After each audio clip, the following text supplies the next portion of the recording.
And we're live. It's Whiskey, Watches, and Wheels, and we're a man down, but there's three of us here. I'm the phenomenal Matt Green. Boys, introduce yourselves. Casey. I'm James. Alrighty then. How we doing tonight? How we doing this week?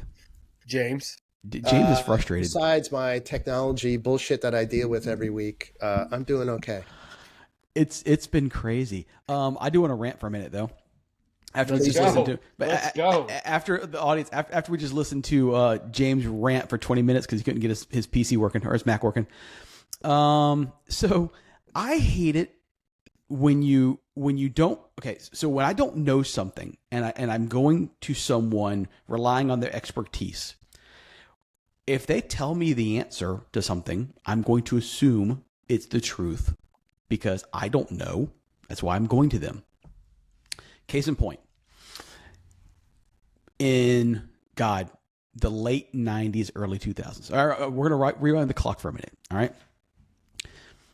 My wife and I got married in 1998. Okay. I had the dates wrong. In 1999, she bought me a Seiko watch for a 1-year wedding anniversary. We actually bought matching watches. Okay. It's cute. Young, broke. Didn't have a lot of money. It's a quartz. I mean, it was nice for the time, but it was quartz movement, whatever. 3, 4, 5 years. Old and broke. Yeah. Well, 5 years down the road, I loved the watch. Loved it. 5 years down the road, it was my daily driver. It's all beat up, patina. 5 years down the road, we bought it from Sears. Quits working. All right, so I'm like, okay, it needs a battery. So I take it to Sears. If you remember back in Sears, they always had the jewelry shop. Yes. Yeah. The repair shop. So I take it to the guy, drop it off with him. This would have been circa 2002, 2003, whatever. And I go the next day to get it. And the guy goes, listen, these newfangled watches, it's got like microchips and shit in it. I changed the battery. It's not working. It needs a whole new brain, whatever, so you might as well just, chuck it in the trash and buy a new watch. And I'm like, okay. It was an expensive watch. I don't know. Whatever, but I didn't know. But I didn't throw it away. No, because it was sentimental. Special 1-year anniversary watch. Yeah, it's sentimental. So I threw it in a drawer. Fast forward, almost 30 years later, and I actually know a little bit about watches now.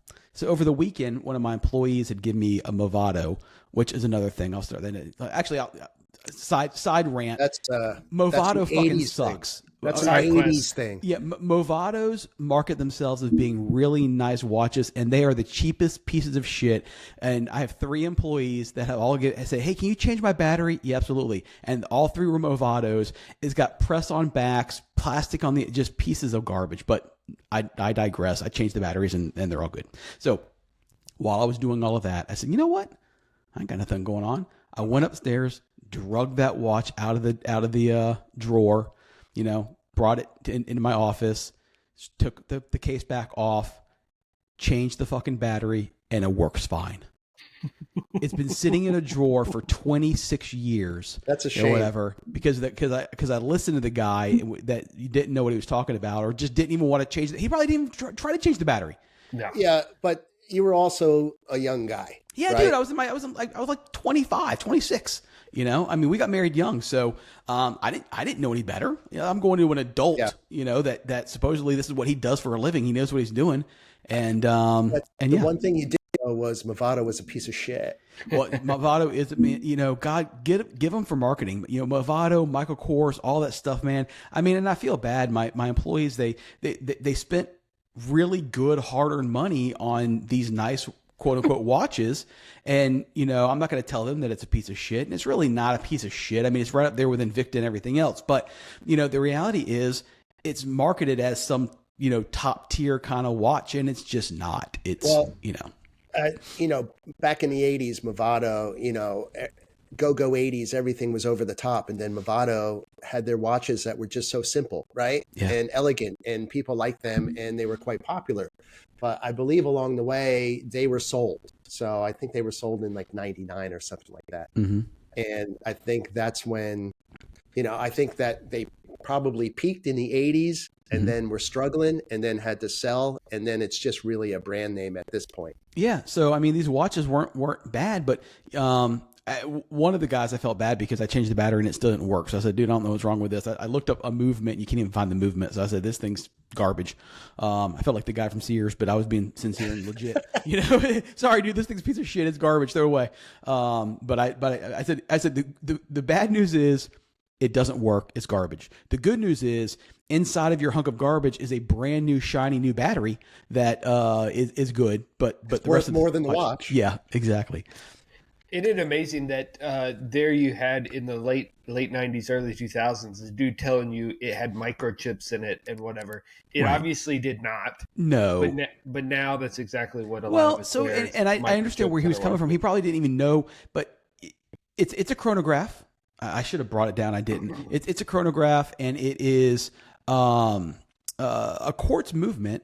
And it does have an alarm feature. There is an alarm feature in there that you can set in one of the chronographs. But all the alarm is literally it's a little wire that vibrates against the case back, that's what makes the tinging noise. It's just a wire vibrating. It's not an actual digital alarm. It's just a wire vibrating against. And there's two alarms, and it adjusts the frequency of how it vibrates. Which I learned that when I took it apart. He thought he was going to get a new watch sale. That's what he was going probably, for. Yeah. Probably Get so. his commission. Yeah, I got news for you. I was young and broke. You know what I did? I went out and bought an $80 G-Shock and rocked that for freaking 15 years. Yeah, there you go. While we're talking about watches, I guess we can just do a wristwatch check if you guys are wearing anything. Mine's easy this week what because you got? it's the same as last week. There you go. The Kevin watch. We're on week 2, Kevin watch. Nice. What's wrong with that? I'm wearing my Seiko Cocktail Time. I like those a lot. Emphasis on cock. I like that strap you have. That's when you're into Casey. Go for it. Yeah, I like the strap as well. Thank you. I just switched it out, so I like it. It's like a dressy scalloped? watch. Yeah. It's a dressy watch. It's honestly it's the same pattern as what I have carved in the custom rotors I put on my watches. So, but that's the beauty of these NATOs. You can switch them out in 30 seconds and change the look of the watch completely. Yeah. So I love it. And it was about time I changed the strap. There you go. Well, I've been blessed and fortunate enough to be building a bunch of watches lately for not me, but for customers. Thank you very much for everyone who's bought watches. But over the weekend, I actually had a few free moments. So I actually made a new watch for myself. I've had the parts for a while. And let's see if I can get it to focus. It's not going to. I'm going to throw up a picture. Thank God it doesn't focus. No. Casey didn't like my damn my hand choice, hands. But that's all right. So anyway, it's got a sculpted white Seiko dial on it, and a sculpted bezel, and all kind of cool stuff. It's black and white, little panda works going, and I have kind of gothic hands on it, and it's crazy. Yeah, it's crazy. Yeah, so that was it. It's matte. Well, here's the thing. When you're picking out parts for a watch, maybe this is just me, I don't know. If I'm going to go through and buy the parts and build something that's exactly like something I can buy from Seiko, why am I going to do that? Why am I going to build someone else's watch? I want it to be somewhat unique and be different, and so I want to be unique and different.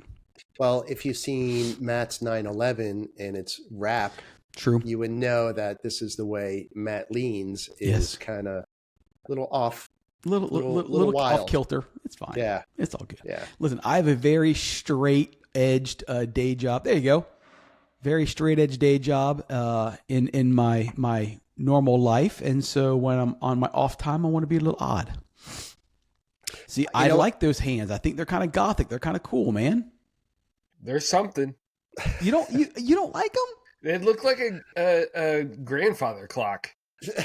Actually, yes, exactly. That's cool, man. You don't I like it. I'm thinking like knights and jousting and shit. Yeah. I like whatever works. Whatever rocks your boat, right? I like everything else other than the hands. Well, here's the good thing. The hands literally take me a couple minutes to change out if I wanted to. I can pop them off and put them back on, which end up eventually, well, full transparency, these are not the hands that I initially was going to put on here. The hands I was going to put on was very, very wild and funky. But these aren't. These are not. You know the hands, I showed them to you.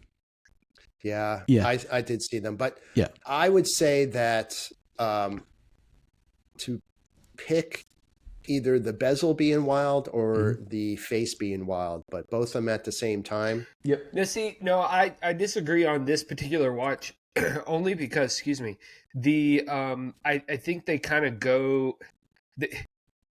I think they actually go together, even though the pattern of the bezel is like very organic versus very structured of the back the dial. I think it works togetger. It's the hands that throw me off. Well, everything else I think goes. Here's the together. problem. The hands don't bother me. It's the. It's because you're a grandfather clock yourself. Well, Father time. Here's the thing: is that's why it's Matt's watch. This is true. Because Yeah, it's what he wanted, and then Casey gets to pick what he wants. That's and I've right. already copped the design from Kevin. So at some point, I will come up with something pretty unique. And I've talked to Matt about it a little bit. Yep. Keep Speaking it on of which, the down low. your new hands arrived yesterday. So. Excellent. I plan on shipping the watch to you on Friday. So I was looking for hands. The problem was I didn't want to go with your standard Mercedes hands. This is a Seiko dial, and one thing about the Seiko dials is the indices are quite raised. So you have to be careful on what hands you choose, because if you get the wrong ones, which the first ones I got were actually full length, hands, and they hit the indices and wouldn't clear them. Well, that's why I picked the hand of God. There you go. So you have to be careful with what hand you choose. Nice. The one thing I don't like about these hands, although I do like this pattern, unlike Casey, there's no loom on them. So you really can't tell the time at night, but that's fine. You could always loom them yourself, yeah. I could if I knew Have how. you tried that? I've not. there you go. Haven't dabbled with new loom yet. Next step. Talking about next steps, I will listen. You guys are along for the ride. You are my brothers here, and we talk about my bidding ambitions as far as a watchmaker and things of that nature, and my soon to be coming micro brand.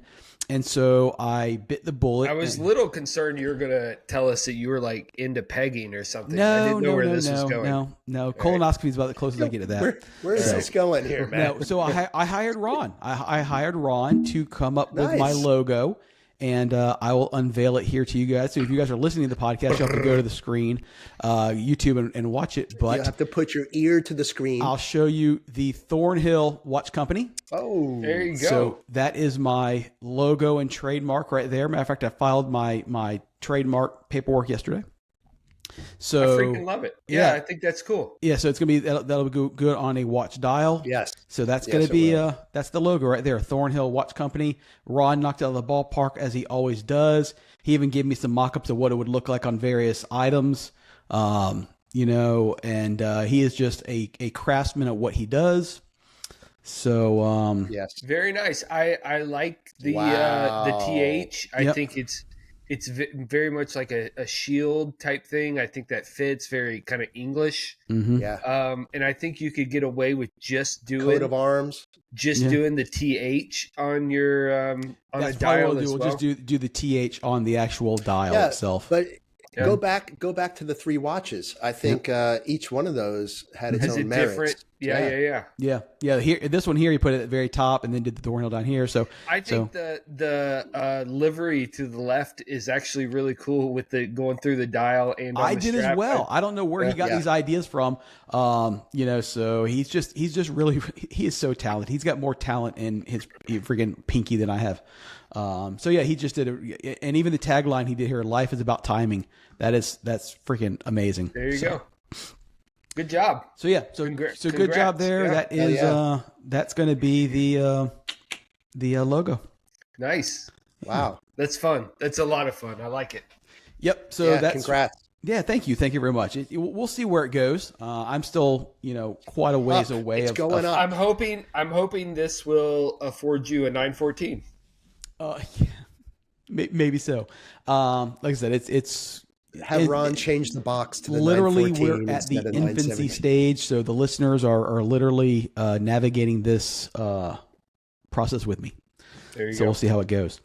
Well, let's just we had a bunch of topics that we threw up in our group chat. We haven't this started week. yet. We haven't started yet. Not really. Let's I mean, fucking we're go. 15 minutes in, but That's great. we're just. But I will say this: the one thing that stood out the most to me out of everything we were talking about is the absolute insanity when it comes to registration fees for cars in California. I knew California was expensive, but I really didn't understand how expensive it was until I was reading the article. And, you know, they have in California, a lot of states, I guess that's why people like Florida, is because we don't have any sort of state tax or personal property taxes like Virginia does and all that. But what California does, instead of going through and having a personal property tax, they have what's called a license fee, a VIF, a vehicle license fee that you pay on every single vehicle at registration every year. And it's 0.65%.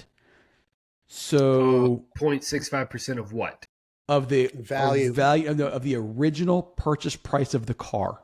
So even though the car goes down in value, it's based off the original purchase price of the vehicle. So if you have a $100,000 car, and that's just part of it, there's other taxes and fees and everything else in there. So $100,000 car is what, $650? Well, in this article, the guy got hit with a $980 registration fee for a Cybertruck, all right, which was a $100,000 vehicle. But it says on average, the average registration fee annually for California drivers is anywhere between $300 and $900 annually. Jesus. Yeah, so it's a $30,000 to $90,000 car, right? Per vehicle. Now think about collectors that have several vehicles in their stable. I mean, dude, that adds up quick. I saw somewhere it was something along the lines of the average car costs $6,300 a year in California as far as ownership goes. just to own the bitch. Yeah. Unbelievable. Unbelievable. I mean, I think Virginia's bad, but at least it goes off like Blue Book value, so it continues to go down every year. Mm-hmm. But it's expensive regardless. But to say it's 0.065 or 65 0.65%. 0.65%. Right. So it's just over 0.5%. Yeah, so. that's wild. That's wildly expensive. And anybody who owns, say, a GT3 or any sort of collector vehicle, God forbid, two, you can see why they're not shipping, but they're doing an LLC in Montana and doing that. I mean, even if it's $15,000, like that's $15,000. It's $1,500.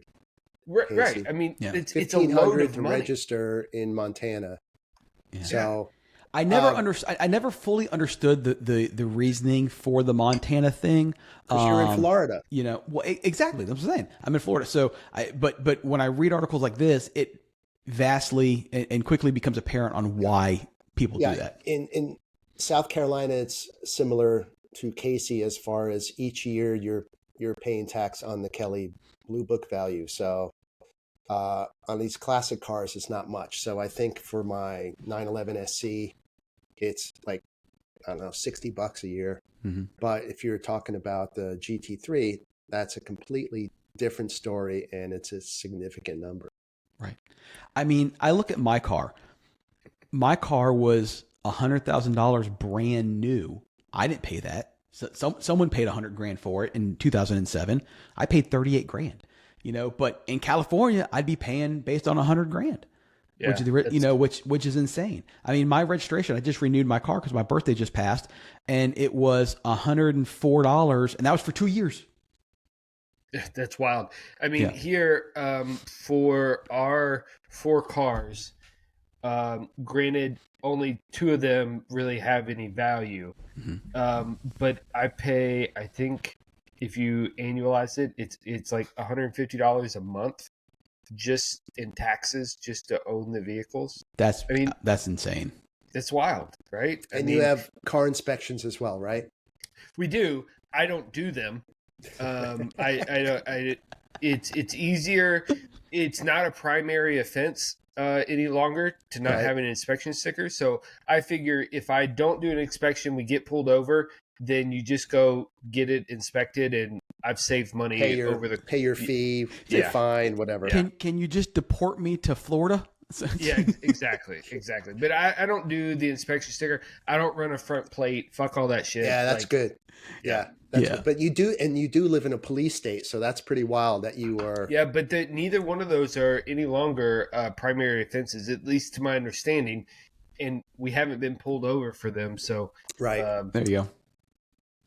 Right. Well, that's cool. Another article. So, how do you guys feel about drive-by-wire for steering? Honest opinions. Let me think. I think I don't have a problem with it as long as it gives you the feel that you desire in the vehicle. Mm-hmm. So I have a hard time understanding how it's going to give you the proper feedback in a true sports car. Mm-hmm. But perhaps in something like maybe a Cayenne that I drive every day, or a minivan, or a Toyota Prius, I can see it probably being pretty numb and pretty like, let's just go down the road and who fucking cares. But like when I'm driving a sports car, right, we want to feel every bump in the road. But I don't know that I have a problem with it for a normal everyday car. So don't you think that they could have multiple settings to give you the feedback that you're looking for based on it being drive-by-wire? I would hope that would be the case, James. Truly, I don't know. I think that my concern with that, again, I haven't driven one of these vehicles, so I don't know. But like, how is that feedback coming through? How are they filtered? Like, how is that information being filtered back through and force being given to the steering wheel? So maybe if there's some sort of, scale 0 to 5, 0 to 10 with feedback, and how quick that feedback is, that would be, something, but I don't know. I guess it would be. You can dial it in. So, right. One, it improves design flexibility for these cars, right? Mm-hmm. So you're not having to customize per vehicle, right? Second, well, that you're not designing around a steering shaft, right? Like you can change that whole design aspect. Right. And along with that, you should be able to customize your steering feel, right? So you can make it sporty, heavier, whatever. I think that's probably the way to go, where you pick it on your own, as far as the same thing with comfort or sport, right? Well, the reason I asked the question, Tesla already uses this, especially most notably in the Cybertruck, where it's got the variable steering based on, if you're in a parking lot versus you're driving and all that. And there's an article where Rivian is developing its own steer-by-wire, similar to what Tesla is offering with variable ratios. And I mean, I'm not trying to be the old man here because James gets that token. But I mean, we see technology fuck up multiple times every day. Well, guess what? An airplane is drive-by-wire. I get it. I get it. I don't know, man. It's just when I'm traveling on the highway, the idea of, me steering something and there being no mechanical shaft to the front. Well, my thought is more that no one has ever said, "Oh, the steering of my Tesla is exceptional." Like, I don't know of any steer-by-wire system that people have raved about. But I think it's for safety, Casey. I actually think, maybe. So Matt's saying he's scared of it because there's nothing connected. Well, realistically, with the drive-by-wire, it's tied into all those safety systems electronically. Right. Mm-hmm. So, there's the collision avoidance and parking assist and all that stuff. But the other benefit would be that it's a reduction in weight. So you don't have that big, massive steering column. True. And we all know that everything is so heavy now based on all the safety that we have to have. Yeah. Right. So. Well, especially with EVs that are, 5,000-6,000 pounds to begin with, they have to save every ounce of weight they can. Yeah. If there's no CAFE standards and then you use drive-by-wire, maybe there's going to be some cool designs coming out instead of everything being generic vanilla. Yeah, it's true. Yeah, maybe. I do agree though that as long as it's as long as you can dial it into your liking, and that the feedback from the road is immediate, that there's not a delay, like some sort of latency that causes some sort of delay. I don't know. I think the design aspect, you can design the cockpit differently. I think that's probably a positive thing, where anything that's offset, you can center yourself in the seat and that sort of thing. I think that's positive, but I just am concerned with, like, for a sporty drive especially, is how that feedback comes through and how quickly you can adapt from it. We're in very, I'm not going to say uncharted waters, but very strange times right now in the automotive industry in the United States. Just the automotive industry? Well, a lot of things. What I'm saying is, because of these CAFE standards, because EV sales was being pushed and now they're not being pushed, you have some companies that are still going full bore. Hey, like Ford, coming out with new vehicles.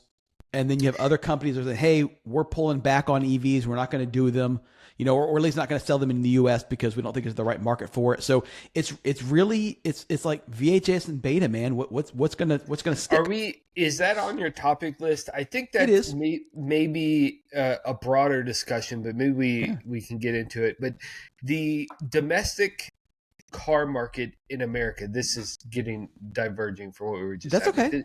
The American car market is at an inflection point. Mm-hmm. You look at Ford versus GM, specifically those two.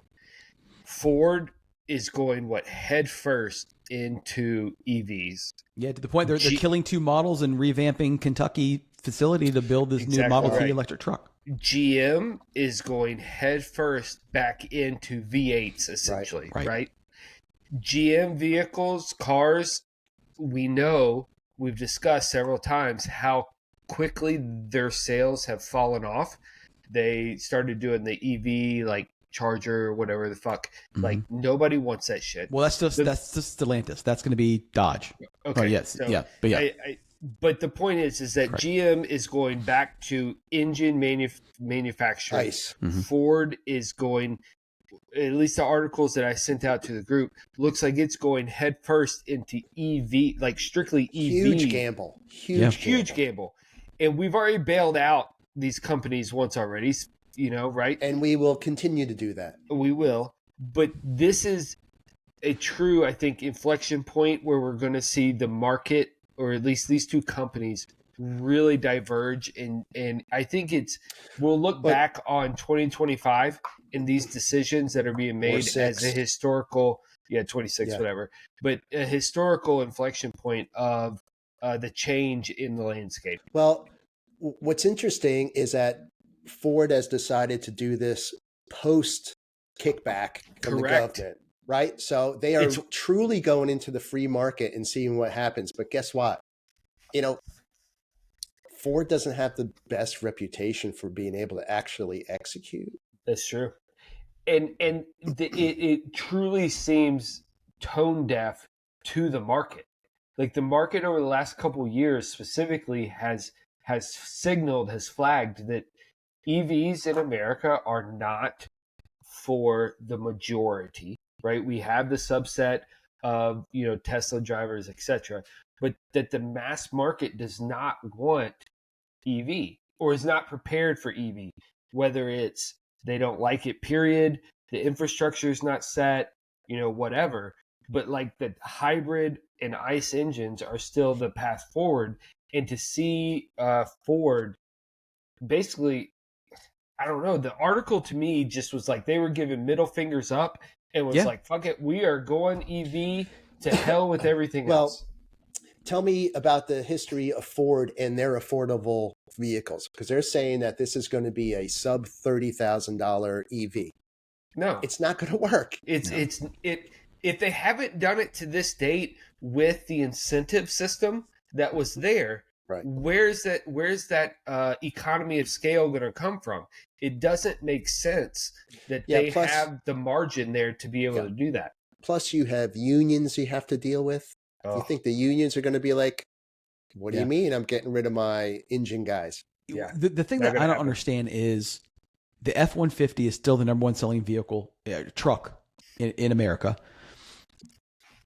The majority of them are ICE engines. They have the Lightning, but it's not setting the world on fire.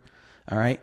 They Until already you put have it in your garage right. overnight. They already have the Maverick, which is a small engine, small truck, or hybrid, which is selling phenomenal. I mean, Right. it's a great truck. I Kevin's don't talked see about that, right. yeah. I don't see where they have the need for this $30,000 electric vehicle in the United States. Overseas, maybe, but Sure. in the U.S., I Well, don't. I don't they know. did say that. They did say they were prepping for worldwide. It wasn't just Okay, US. that's one Right. thing, but it seems that they are attacking, in my opinion, Slate True. before Slate launches. Mm-hmm. But again, with the incentives gone away, even Slate has come out and said that that's no longer a $20,000 or $24,000 truck. Like Yeah. that's a $30,000 truck. So where are the margins, and where is the demand for this product? Here's the one thing is the that Ford Mustang SUV EV thing that has been quite successful. The Mach-E has. I'll give him that. The Mach-E's been right. So successful. it's not like they don't have a track record there, right? So True.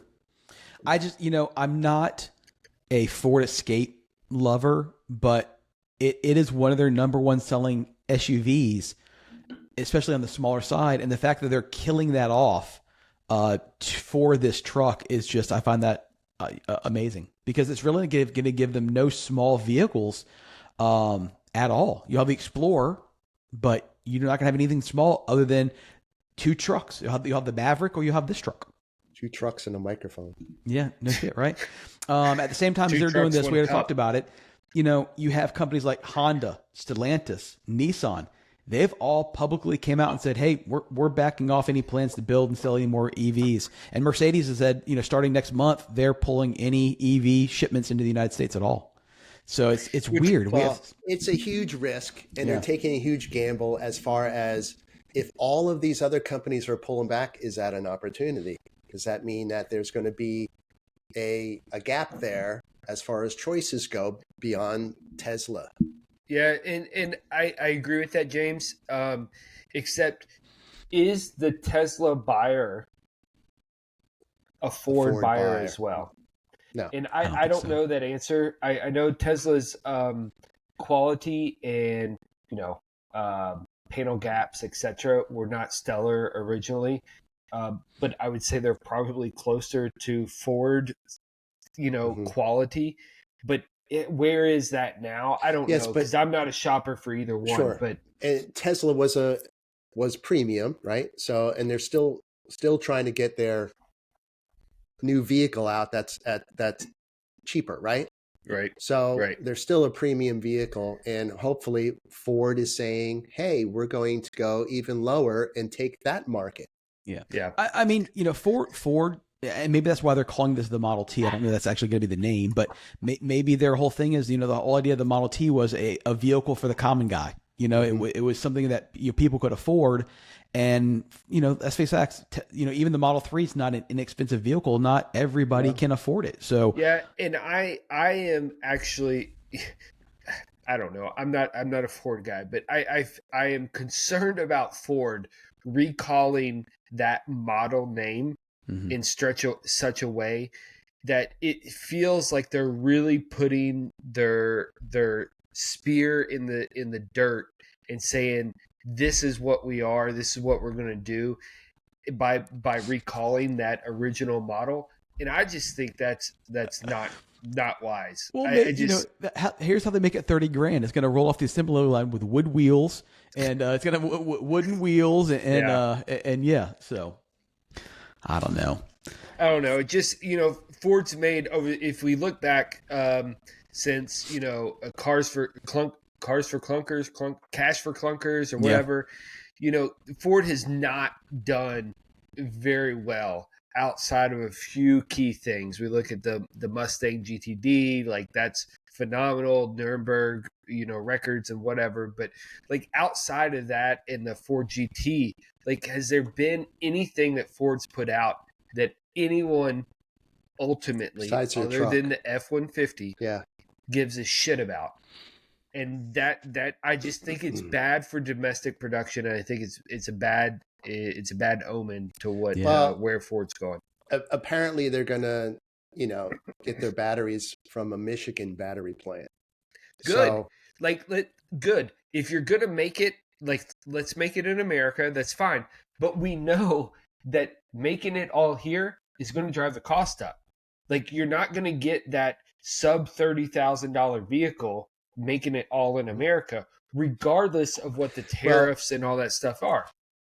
The auto industry as a whole is taking a nosedive, right? So maybe this is the CEO of Ford saying, shit, we're all going down together here. Maybe it's time to get off and try something radical. Maybe. I mean, I got a buddy of mine that actually works for Ford trucks, he lives in Louisville, Kentucky. Safe. Well, no, he's in Louisville, so Louisville. Louisville. Well, whatever. Yeah, thank you. Yeah, so I may hit him up and say, "Hey, you heard anything about this? What's going on?"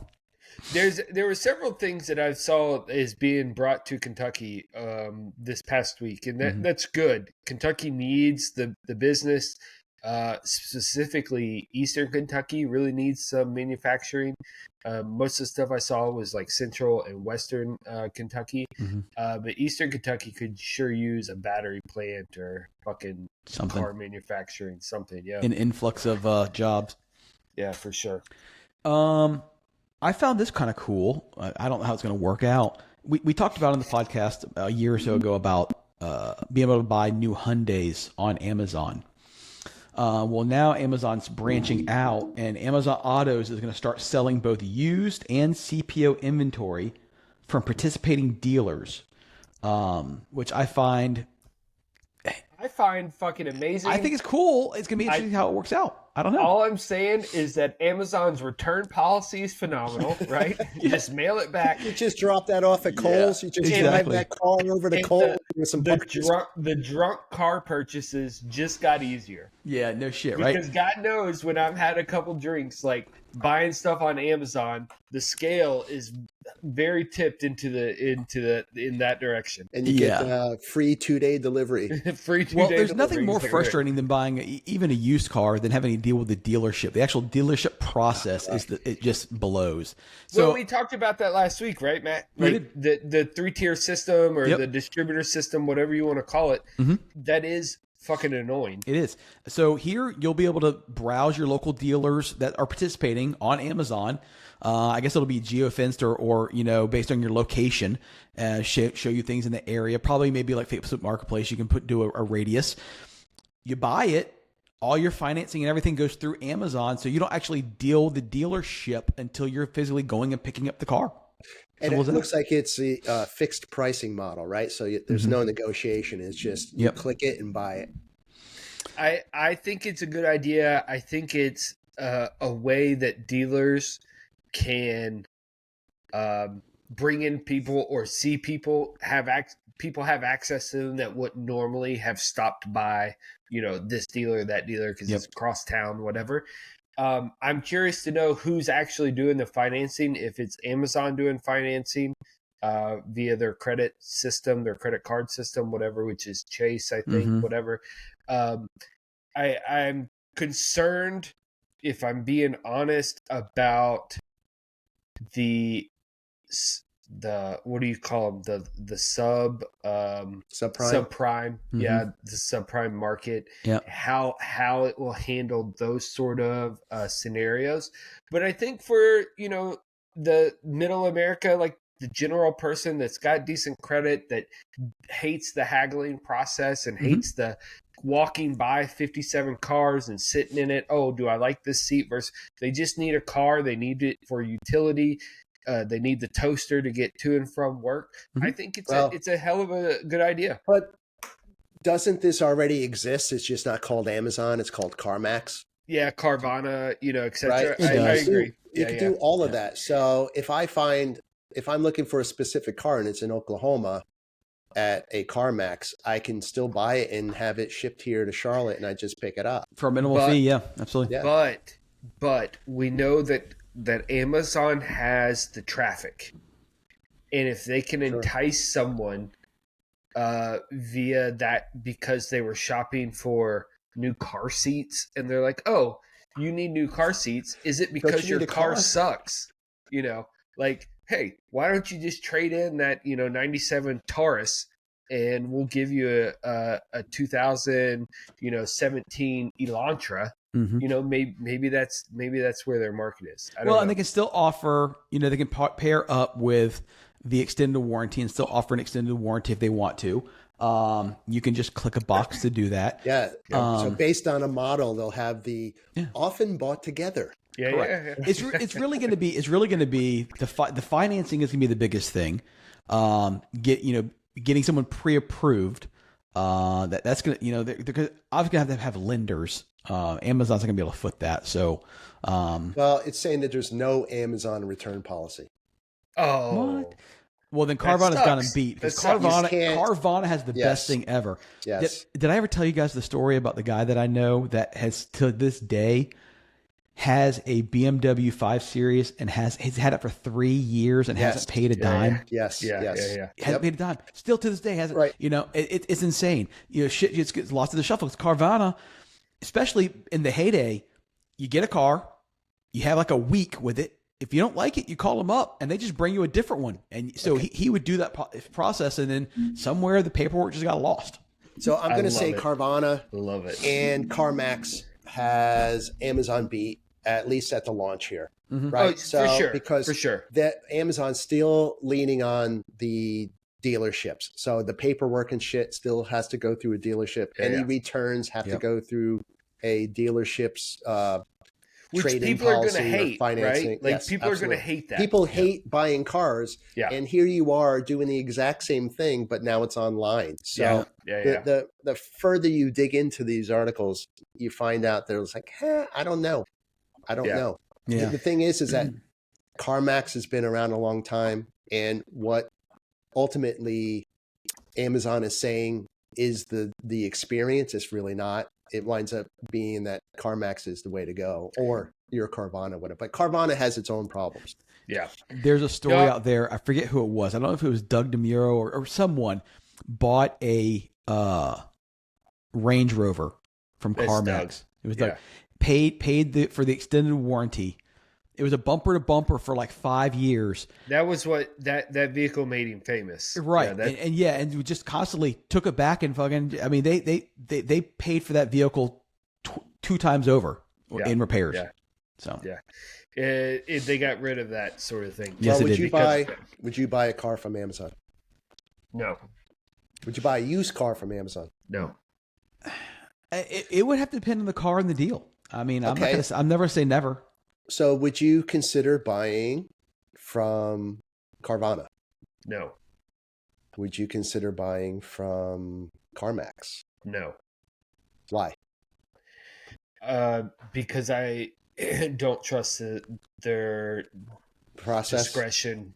Yeah, their discretion on vehicles. I will say this: both CarMax and Carvana both have a stigma and a reputation that they are not getting the greatest cars from the auctions and all that. Most of the cars there are suspect. Not most, but a fair amount of them have issues. Now, can you go to CarMax, purchase quote unquote a vehicle, take it to an Indy, get a PPI, and then if it doesn't pass whatever your criteria is, return it? Yes, you can do that, right? Like they have that 7-day window or whatever. Mm-hmm. What I would be concerned about is that, as you were saying about your friend or whomever, is that you're going to be in a cycle of, all right, I choose this vehicle, I take it, it fails, return, next vehicle comes in, and if it's a certain distance away, I think you have to pay $500 or something for it to come in. Maybe he having it delivered to his job, and his job is literally down the street from the place, so it didn't cost him anything. But then you go take it in for your PPI, it fails, whatever reason, you take it back. So you're in like an infinite loop, which maybe this guy did on purpose until he got a vehicle that worked. Mm-hmm. But that would be my problem, is that if for me, for y'all, I think the same. You're trying to buy a vehicle, used vehicle or not, of a certain quality to a certain standard, Mm-hmm. in that you would require certain metrics to be hit. And if you took it in and, you know, it didn't pass a leak down, you're taking it back immediately, right? If you came in and it had, I don't know, accident history that wasn't disclosed, but you see overspray on the frame or something, you're taking it back, right? So those little things that we check out when you go look at a used vehicle, they're not looking for those sort of things, right? They're looking for the car that will quickly turn, and that 99% of buyers are not going to be looking for. So that would be why I would steer away from those sort of vehicles. I don't blame you. This is a fun one. So we've all heard of the Autobahn. We all hear that, you know, I have never had the opportunity of driving on the Autobahn. Maybe someday I will. But, you know, Autobahn, kind of like our own Montana, no speed limit in areas. Well, that's not necessarily true. A German driver has been caught doing 199 miles an hour in his Porsche on the Autobahn. Now, here's what I did find interesting. After he was busted for doing 199, because even though even in the stretches that there is no speed limit, they encourage doing 85, 90 miles an hour, whatever. His fine hasn't been around $1,000, and he could lose his license for 3 months. But you know what? That's a fair price to do do almost 200 miles an hour down the road. Yeah, I don't find it a problem. I think that's why you get the Autobahn, and you go to the left lane and you use your flashers and you get people the fuck out of your way. And I'm curious as to why he got pulled over. I guess it was in a restricted zone. I guess it didn't say. It didn't really say, and it didn't say that he was in the area of with a speed limit. I guess just maybe they found it egregious and he was just going too fast. Maybe the conditions, the cop figured the conditions were not suitable for that. But I think that the Autobahn is there for that reason. Mm-hmm. And there's a billion videos out there of people going to Germany to hit the Autobahn and stretch the legs of whatever the car they're in. Yeah. And I honestly think that if I went to Germany for a vacation and I rented a 911 or whatever, mm-hmm. and I stretched the legs and I got pulled over, that's the price of playing ball. That's it. Yeah. Right. I actually watched a video on YouTube last night with a motorcycle on the Autobahn. Oh. And he was ripping, and the anxiety I had watching this thing, right? Just two wheels out there in the middle of nowhere, right? Just ripping, and people got out of the way, which was great. But still, you're on a motorcycle. Dude, that's insane. I want to be the other end of the phone when the guy gets pulled over in Germany. Say it's an American, and you get pulled over to 199. Does off the record work in Germany? Can you call off the record and they get you out of jail in Germany? Sarah and be like, "Hey, bro, does this work? I'm in Germany. Does this work?" So. Yeah. Hey, just to circle back real quick, I just looked up the customer satisfaction for CarMax. It's 53%. Ugh. It's not good. A very satisfied 36%, satisfied 17%. 17. So I'm pretty sure that 17% of satisfied were buying Nissan Altimas. You know it was. or Dodge Chargers, maybe Chargers. Yeah. Did you guys see that real I sent you guys today? In the text message? When we're done, look at the text message. It's AI generated, and you'll thank me later. The driver stereotypes? Yes. Yeah. Love it. Yeah, you'll love it. You'll thank me later, especially when you get to the last one.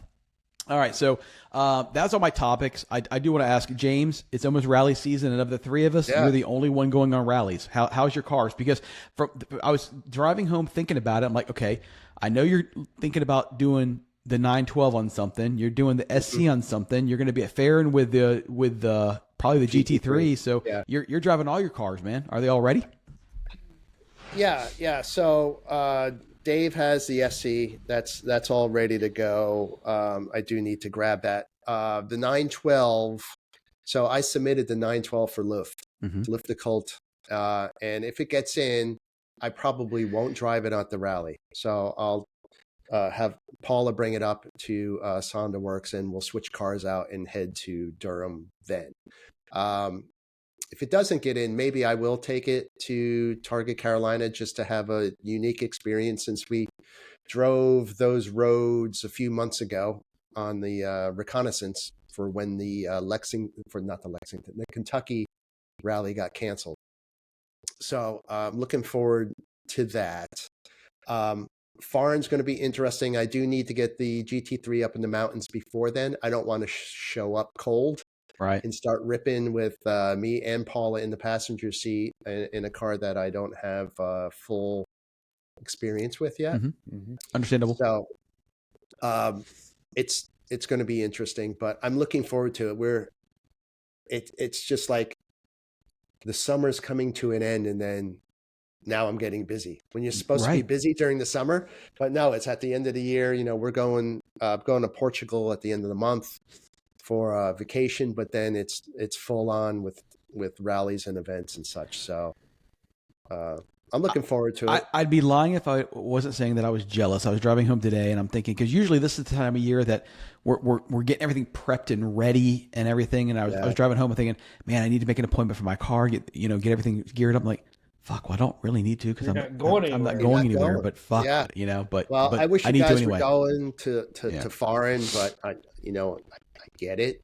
Yeah. It's just, I got this GT3, so I couldn't. No. Turn it down. No, I don't blame you. It's, I'm looking forward to seeing old faces and new faces. Yeah. Right. And it's then, be a good time for you. Mike's got his new beast. Yep. So, sounds sick. Is he taking that to Farron, I wonder? I don't know if he's taking that. I doubt it. He'll take his GT3. But at Targa, he'll have he'll have the for me, I've as I've alluded to a little bit, I've been wrestling with my car for a bit, still haven't figured that out, which is unfortunate. We need to unpack that and figure out what's going on there. I'm it's been a struggle last 2 months since RDR, but I'm hoping I'll get it figured out soon, and I may jump into one of these rallies. I may just jump into a couple track days and do that. The wife still hasn't got the 718 out on track, which I want to do with her this fall as well. That's good. Paula, last year she won that track day. Oh yeah, track day. Yeah. So the guy finally reached out to set it up. So. Well, and to that point, Josh Vandergriff, they just did, and I saw no advertising for it, and I follow his stuff, but they did an all women's track day. No, a rally. Oh, that's cool. So there's another one coming up. That's interesting. Yeah. I thought Ashley might be interested in that. Get her down there and get her around other women that are fun drivers. Paula as well, but or Stacy, whatever, whoever wants to come out and drive. But I got to get this damn car sorted, and it's been frustrating. I haven't figured it out yet. But otherwise, might try to jump into a rally. Might try to do a couple track days. Cool. I'm sure you've done this, but have you run any injector cleaner through the fuel? Oh, many. Okay. Yes. The Italian tune-up. Many times. Yeah. If it were that simple, it would have been only a week struggle. Yeah. Going back to the women's rally, I would much rather, instead of being segmented that way, I would rather see them integrated with everyone else. I think that would be. But let's be honest. Like sometimes, us retarded males are ego driven and go out and there's different groups shove people to the side. I agree with you 100%.